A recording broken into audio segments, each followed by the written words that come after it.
Uh-oh. You're gonna need to save after I'm continuing. Esto es Comando Z. Hi everybody, my name is Leisha Cubero from Come and See Podcast. The speaker of the day is Aksel Englund. Aksel is a game UX designer at Mojang who leads accessibility and inclusivity within their creative teams. With a focus on making games playable and enjoyable for all players, regardless who they are, Aksel has worked on a range of games from casual games to complex multiplayer games. He takes a collaborative approach to design and he's passionate about promoting best practices in game design for accessibility and inclusivity. So without further ado, welcome Aksel Englund. Super happy to have you here today, and we will just give you a little bit of questions just to talk about accessibility in video games. I want to say I'm not a gamer, so with that actually caveat there, I want a little bit of your lead on this one. So let's start talking about representation and diversity in video games, and we know that are really, really important for creating inclusive and immersive experience. How do you approach incorporating diverse characters, narratives, and perspective in your game design? Yeah, so that is a very good question, and I would lie if I said I have a great answer or the answer, which I think we all of us in the field are trying to look for every day in our work. But to do that, I think one big thing that we do, at least at Mojang and at different companies I worked at, is we take the research part of the user experience very seriously. One big thing at least that we say in accessibility is nothing about us without us. And one of the mantras of UX design, according to me at least, is you are not your players. You make the game, you try to make it as good as you can, and you of course test it with your team. You ask your desk mates like, hey, do you think this is cool? Does this look fun? But again, we are developers. We have a very biased and unique perspective on the things we create. So the research part, where we bring in a lot of players of varying backgrounds, varying abilities, with different disabilities and with different tastes and age groups and everything, to have them come in, play our game, see what they think, see how they play, how they interact with it. And I also want to give the caveat, I am a game designer, I'm a games UX designer, and I have not worked with UX outside of games. So maybe it's similar outside. I believe every UX field, you do the research before you make the thing. I don't think you can make a thing without researching it first. But that research part is very important because the game, someone much smarter than me said, and I'm gonna try to find what he said, but the game, even though it has the graphics, has the inputs, all the gameplay elements, the narrative, the story, everything takes place in your head. Because how you interact and perceive the game, it all takes place in your head. So we, as developers, have one way of looking at it. We get those players in, we get them testing it. Maybe they hate it, but that's really good to find out, because then we can change it and fix the things. That is, I think, like the biggest approach that we take. And of course, getting the right testers, getting the right people to play the game, not making sure that we are not biased when we get certain play testers in, making sure we get the range and of players for the type of game we're making, which can be a bit hard with Minecraft because that's a game played by a lot of people, but we try our best. Yeah, I think research it's the key of everything. Like sometimes people it's so focused on the aesthetics, is they are really focused on the things that they want to accomplish in terms of goals or maybe just objectives. But sometimes research can lead you to different paths that are not necessarily the ones that you want to go and you need to go in order to create a great product or experience. Talking about video games specifically, I really want to highlight what you mentioned about gaming. It basically it came everything in your head, and it's super hard to actually find something that is fun or play for someone that could be a complete change for another person. So I just want to ask you, can you provide example of game where you successfully achieved diverse representation, talking about like specifically accessibility and all the different things that we need to take into consideration when we are doing research?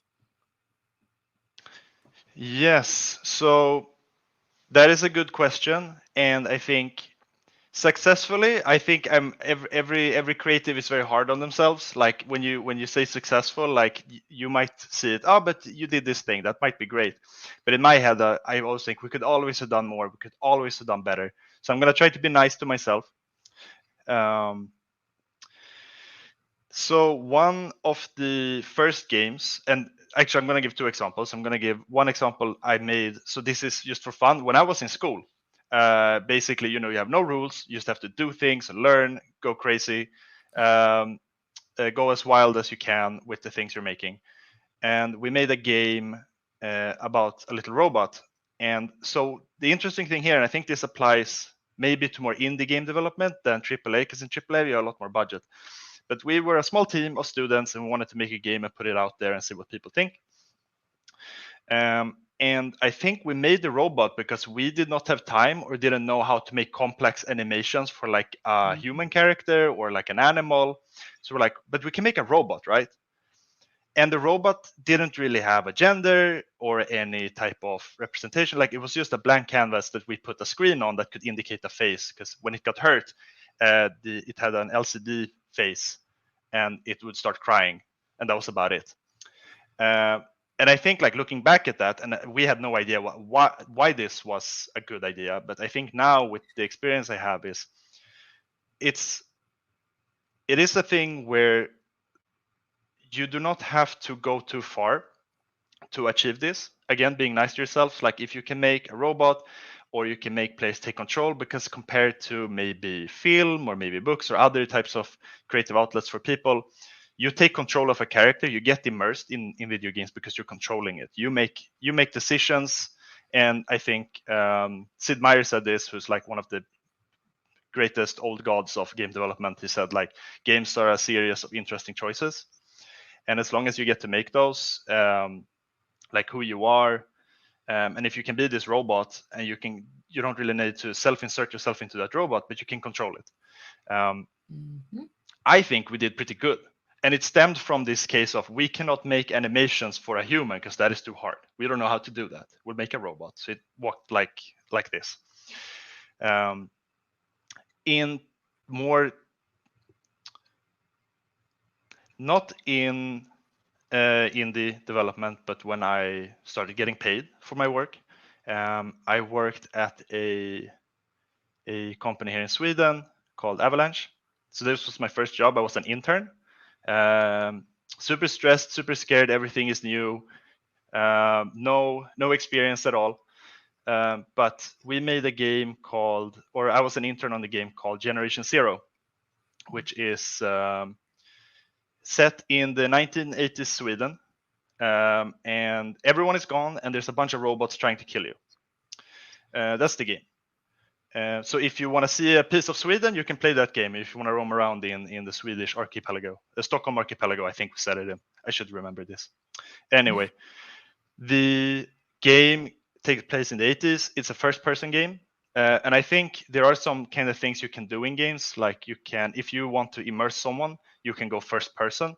You get to take direct control of the character's eyes, movement, everything, compared to a third person game where you might see the character and you're one step out. And I think, and I would love feedback on this. I am not really sure if this is correct or wrong, but I think it's an interesting take in that if you can immerse someone and they get to take control of the character and you don't care about how they look, how they speak, but you get to control that yourself, which can also be, with robust character customizations. But then you get to choose what your character is, kind of. You get to choose who it is and how it is represented and how you decide to play the game. And I think Generation Zero wasn't like, I still like the game. I think it was really cool. And if you like killing robots, also I don't work there anymore. I'm not sponsored, but I worked on the game, so I guess I should talk about it. But since that was my first experience, I realized how impactful like those game design decisions can be, like the first person view compared to third person. Because when you play with other people, you get a character, the others can see you, and then suddenly you're a bit removed from that immersion, from who you want to be. And I think this can be in many games where it's a first person game and you can play collaboratively or cooperatively. Yeah, so I would say that is like where I first successfully. To me, it's not successful, but I will take that W anyway. Kind of successful in learning and talking with the team and working with a really talented team at Avalanche on making that game. It's interesting how you mentioned of like the perception of when you are basically when you are playing like third person or you are the first person, how that impact actually how you feel controlling that particular character and how you feel that you are representing that character. So I just really curious about how those game design like allow people from diverse cultures to participate and collaborate, because one thing is collaborate and be represented, but also like how culture affect the game dynamics. Yeah, so that game, of course, is set in Sweden. It's a very robust Swedish cast of characters, so it's maybe not the best represented. Like if you want to play a Swede in the 1980s, great, that's the game for you. So it's also like when you set out to make the game, like what type of game are you making? Who are you making it for? From what I remember, I was when I was working at Ubisoft. Like one of the things that they were like, well, we're making pretty big games. These are for everyone, but some games like Assassin's Creed, I did not work on that, but you can kind of see those games as they're telling a character story. So if in Assassin's Creed Odyssey, I believe you're an ancient Greek, if you do not want to be in Greece, too bad. Probably shouldn't play that game. But in other games, more fantasy games, like you do have a lot of more RPG elements. So like you get to take on a role, you get to create, do I want to be evil? Do I want to be good? Do I want to help these people? Do I want to destroy them? And to me, in the gameplay scenarios, very early on, you kind of see these are the core mechanics of the game, the core pillars. This is what makes this game fun. And I can talk about fun forever, because how do you make something fun? That is really hard. It I is. still do not have an answer. It's just like when you are doing a joke, it's really hard people make people laugh. Yeah. But there are certain things you can look at. There is a way to quantify fun, but I think if you look at the game, we're making an RPG. You can make different choices. You can be evil or good or something in between. You can identify kind of early. We should probably are we the ones who decide what is good or evil? Can we make that call when we make the game? The choices that the player is allowed to make. That can be kind of interesting. I think there are lots of old games like Dragon Age, Origins, older Fallout games, lots of old games that have done this, and I think that we still are learning from. Like I think the whole game industry in general is built on the shoulders of giants. Like we learn and see what worked, what didn't work, and create from there. I would also say like some rapid fire things on like how to achieve that is set out to make a diverse character creation. Like if you're making a character in a world and they can respond and interact with things, allow the players to make the character that they want to make. I think should probably add this too. Like I myself am physically disabled. I have no functional use of my right arm since birth. So for me, I did not really grow up with any game that was like, oh, well, here's a guy who can fly around and use both of his arms and be super cool. And there was a lot of this talk about fixing people. Like you have one arm, but you can get this robot arm and we can fix you and like you can become whole again. There's a lot of focus on that. And even today, like outside of games. But one game I will give a shout out to, again, not affiliated, although they are an Xbox studio like us, is I think they're called Playground Games. I should know this. They made Forza Horizon 5. It's a car game. You're driving cars.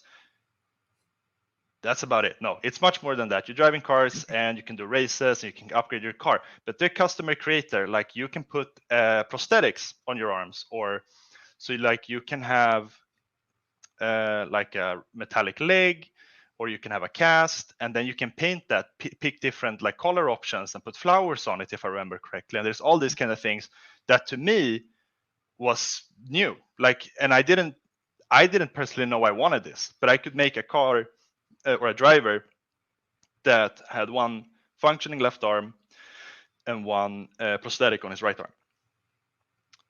Other things as well, you can put any skin color that you want on your character. You can customize the faces, hair, their voices, and there's no restriction on what voice can go on what body type or anything like that.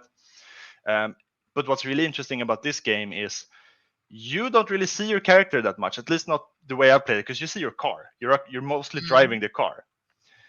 But to me, that means a robust understanding of who are the players they want to play as this character who drives a car, drives around in this world, interacts with people, because the character can talk to other characters outside of the car and in the car, even though you don't see them.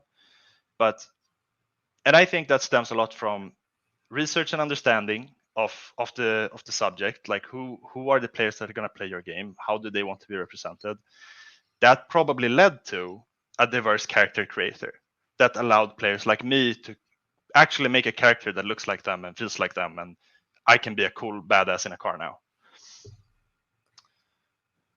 Yep. You know, like it's super excited to see these introductions in terms of design, like taking that design decision in a way that is the main core of the game. If you see it in a way, like sometimes designers are like, this is super subtle, nobody will take a bit, or nobody will actually see it, but it's a really important decision that someone can actually create a really snowball word of mouth, right?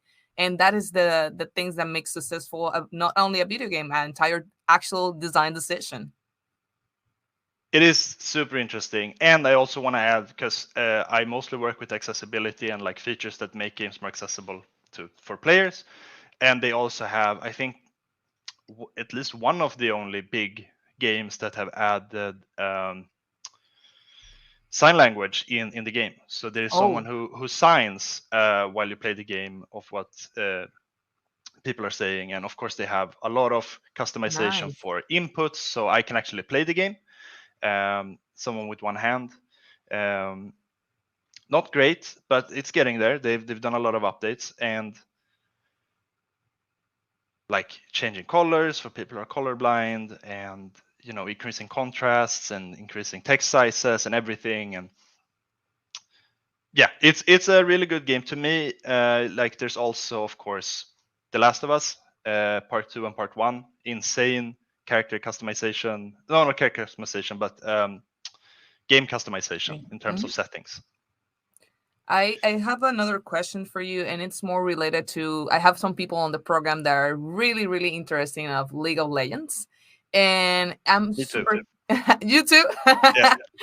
And I'm super curious about like the dynamics when you have people that are playing that not necessarily are playing the same way that you are playing, talking about accessibility. So as League of Legends is considered, it's sport. So do you think it offered opportunity for everyone to compete and learn to play this sport?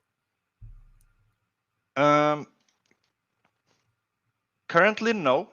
Okay. I don't think there is any big, at least any big esport out there that allows everyone to be on equal footing. And this is not just because of the game itself.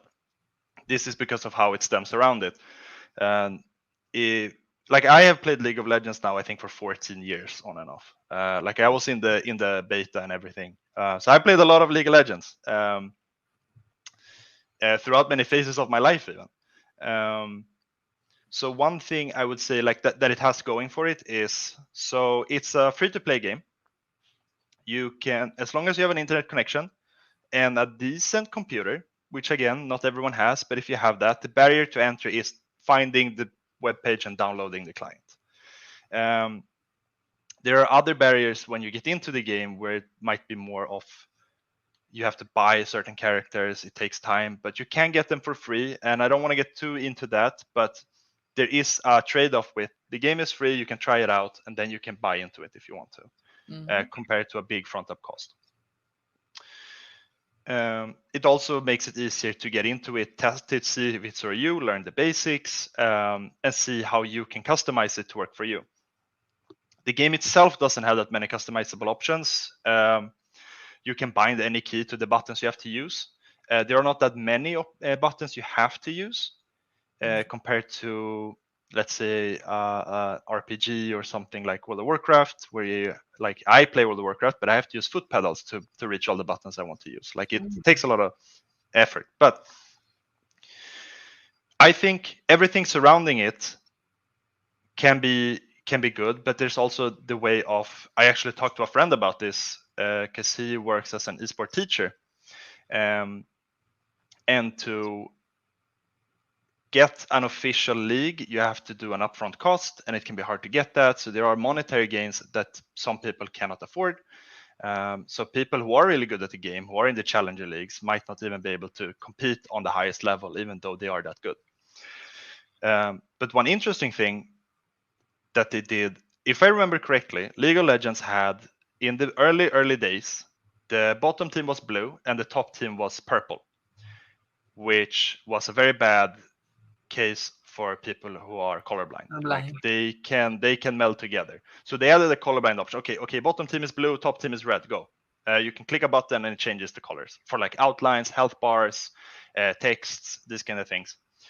And I think blue and red has now been the standard in League of Legends for like 8 years or something. Like, so this is the kind of thing that we also talk a lot about in accessibility, which is designed for one, apply to many. So they designed this feature, said, oh, some people are colorblind, so we should probably change these colors up. And then they realized, oh, wait, everyone actually likes this more because red and blue contrast better than blue and purple. I think it was blue and purple. Anyway, they did change it. And so they have done some of these things. Then there's also a lot of the things with the honor system, where after games you can honor each other and you get some rewards, and to encourage good behavior, good play, less toxicity, which can also discourage people from joining. Like if you're younger, or there might be a language barrier. They've added a ping system. They've improved the ping system over time. So instead of writing in the chat, bot lane missing, mid, you're gonna get ganked. Like you can just ping the lane to say, and the game will tell the mid laner in their language, the bottom lane is missing. So I think there are a lot of ways, and that to me is a game design thing. That is a design function of the game that also applies to someone who might not want to type, who's a slow typer like me. I can only type with one hand. Doesn't want to use voice chat. I don't want to get too deep into voice chat, but talking online can be scary. It's not for everyone.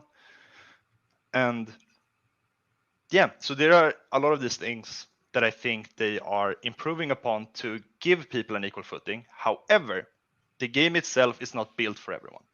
The core of the game is not built for everyone. And that is, unfortunately, to me, with my current knowledge, my expertise, and my experience, a thing that is hard to change. For example, they've done different game modes, but if you want to compete, if you want to be a competitor, you want to play the ranked game mode, you want to compete in your lane, you want to be the best, like Malzahar in the world. Maybe Malzahar is too APM heavy for you, and you can't do it. Also, sorry, APM, actions per minute, like how often you press buttons and in what order. Malzahar is actually not an APM heavy character. Let's take Yasuo instead. Those of you who play League of Legends, you'll get this. But Yasuo is a character that's been in the game for a while. You have to press the buttons in a very sequential order. You have to have your mouse in the right space. You have a lot of quick button presses in the right order that you have to do. Or if you don't do them quickly enough, like you lose a buff or you get a debuff. But if you do use it, you will get, like, you will dominate. Like if you can do that.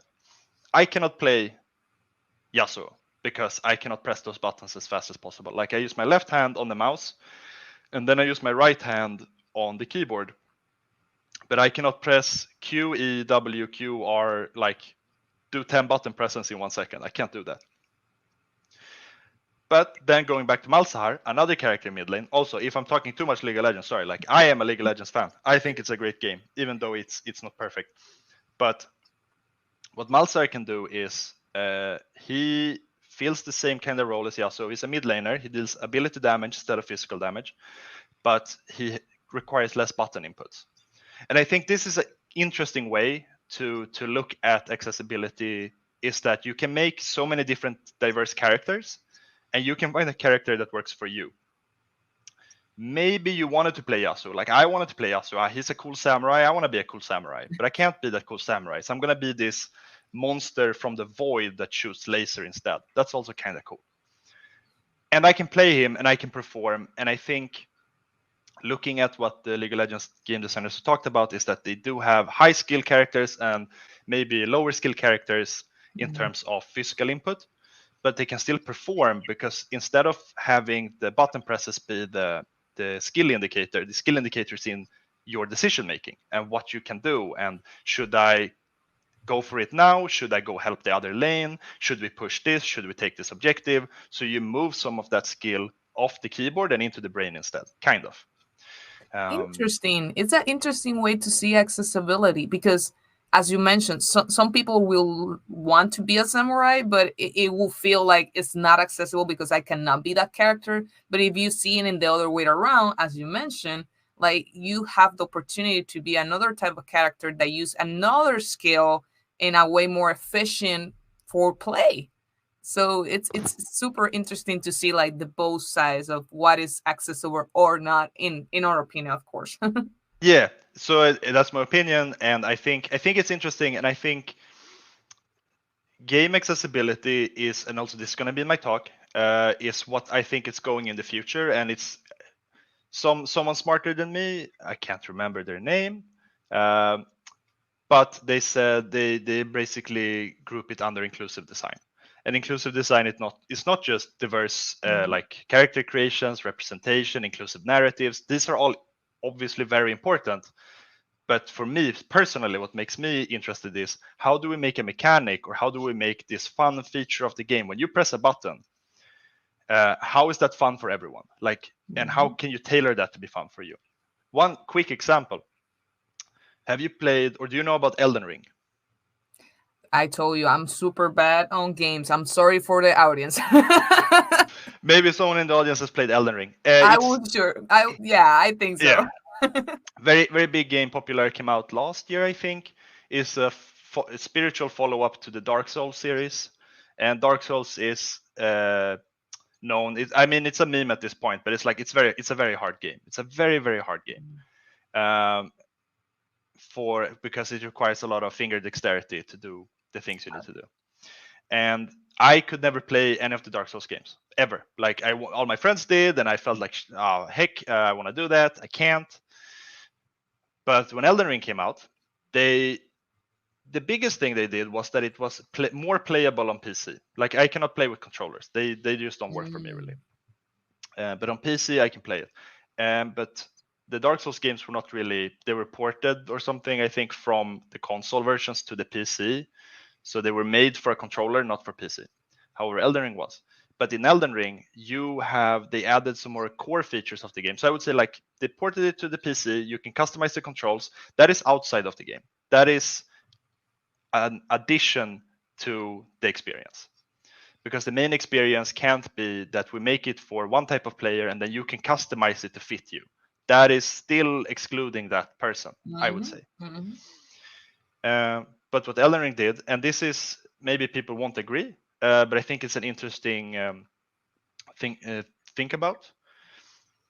They added more classes that can cast spells. They have spellcasters instead of melee weapons. So a lot of the game is played with melee weapons. And on Twitter, a lot of people talk about, oh, you should use melee weapons and you shouldn't do this. That's how you play it for real. But as long as you're having fun, that's the only thing that matters in this game, because it's a single player game. But you can use spells, and these spells auto target the enemy you're targeting. So I don't have to press a bunch of buttons to aim my character at the enemy. The spells will just go towards it. And you can summon creatures in the game. And some of these creatures can kind of, like, since I'm playing a spellcaster, I'm very weak. Like if an enemy dodges my spells and attacks me, I'm dead. Like I'm dead in one hit. But I can summon a big jellyfish, and this jellyfish will tank the enemy for me. So it will take damage instead of me. So I can stand there and just shoot spells. And this allows me to play the game. And these, again, were not made for people with disabilities. They were made because the game designers, I believe, it's a Japanese company. They're very secretive about how they do things. So we don't really know why they made it this way. But they made it probably because it was fun, and it also applies to a lot of physically disabled players. Not everyone can play Elden Ring. I'm lucky to be one of the ones who can. Well, not lucky. I feel like everyone should be able to play games, but I feel the industry has kind of shifted in a way where we make features that are accessible by default more often than not. We're not there yet, but we are going in that direction. And this is, again, I am standing on shoulders of giants. Like, I've learned a lot from like other people at Ubisoft, from Xbox, Microsoft. Like, they are pushing for this. And whenever you get this tiny win, like maybe you get to increase text contrast in one game, like you have to celebrate that. And then other game developers see that when they reference your game in the game they're making, and we kind of build on top of each other and learn from there. I want to highlight that sometimes when we are designing, we forget about innovation and how accessibility can help us to innovate. And just to give you a quick example, when you actually are sending a voice message, that was not designed for us, but the reality is that it is accessible feature that helped everyone. So it's super interesting how we can see like innovation and design implementations in a way that also help accessibility features or accessibility things that helps people with diverse disabilities. So it's super important, and thank you for highlighting. I just want to, before I close, invite people to your talk. What will be the topic, and what are the things that you want to highlight from your talk? Yes, so if you're interested in game development and game design and accessible design, I would say you should check it out. There are also some other great speakers from EA and stuff like that, but I think it can be good to see what does Aksel say and what does this other person say, and are they contradicting each other, and that can create a good thought process. But my general talk will be about accessibility in the core experience. So the examples I gave from Elden Ring, to me that's a very good example. Some things we are looking at in Minecraft, like how do we not just add things to the settings menu, but how do we make the game playable and make you feel included by the decisions we made for the core experience. Like what you like to do in Minecraft, and in Minecraft you can do so many things. Like you can go around building houses out of dirt blocks, you can join other servers, you can build a Mona Lisa painting. Like there's no right or wrong way to play Minecraft. So we will talk a bit about that, how we approach that, and what are some best practices. Like generally, like if you're new to games, want to get into game development, game design, we will talk about that. But mostly, where is the industry going? Where has it been? And where are we now in terms of accessibility? So just finalizing this amazing interview, what if organizations put the AI first? Well, it would be amazing, right? Right? That's the first thing. It's, I mean, it's gonna sound cliche, but I think if you put diversity, equity, and inclusion first, like you top to bottom in a company, let's say it's a utopian world, everyone does it. Like we have a CEO that also cares. For games, at least, like I'm gonna go a bit on games. Like we will be able to research. We will know that we need to get people of different cultures, different backgrounds, different tastes, different political spectrums, everything, get them in. And how do they interact with the game? How can they help us make the game better? How can we make a game for you, instead of how do we make a good game or how do we make a lot of money? Because I mean, it's a company, they have to make money, but I think 99% of the people working in a creative field just wants to make cool shit, right? And you can't do that really without embracing diversity, right? Like you will get a broader market. One thing I usually say, so this is when it comes to accessibility specifically, like I go to my bosses and I tell them, if we do this thing, all of Germany can play our game. Because that puts it into perspective, the business case as well. Because if we do this thing, there are 80 million, and usually we look at Europe a bit, we have 80 million physically disabled people in Europe. If we do this change, 80 million people can play our game. And it puts it into perspective. So that's how I talk to money people. Easy math. Easy math. Yeah. But it's, I mean, you get a broader audience, you start breaking stereotypes, you create culturally relevant experiences, and that is what games are. They're experiences. They need to be enjoyable by the people we make them for, not for the people making them. And sometimes we lose sight of that. But I usually look at, if I can make someone like me when I was 5 enjoy a game, then I feel like I've succeeded. But that is me. That is me as a Swedish guy who is disabled. What if I have a colleague who is from Spain and has a totally different background than I do? If we work together, we can both look at, okay, how do you approach this, and how do I approach this, and how do we, what are we missing here? Let's open up, let's talk about it, let's explore together, and make stupid prototypes and throw things at the wall, invite people over, have them play the game. I think it's, sorry, now I'm just going on a rant about this, but yeah, I think that is the thing. Like you will get so many better innovations because you will get the people who actually use the things, that play the things, to get their input because you care about them. You care about making something good for them. Yep, completely agree. We need more diversity and representation, not only in product and design, but also in video games. So thank you so Yes. much, Axel, for this amazing interview. If people want to reach out to you or just like make some questions, where they can find you? I only have a LinkedIn. I don't really have social media, but if you type Aksel Englund in LinkedIn, I should pop up there with a black and white photo of me from 10 years ago. And you can just send a question like, hey, what do you think about this game? Like, that sounds cool. Let's talk about it. Well, people, you already know. So LinkedIn is the place. Thank you so much, Axel, for being with us today. Thank you. Será hasta la próxima, amigos. Bye. Bye.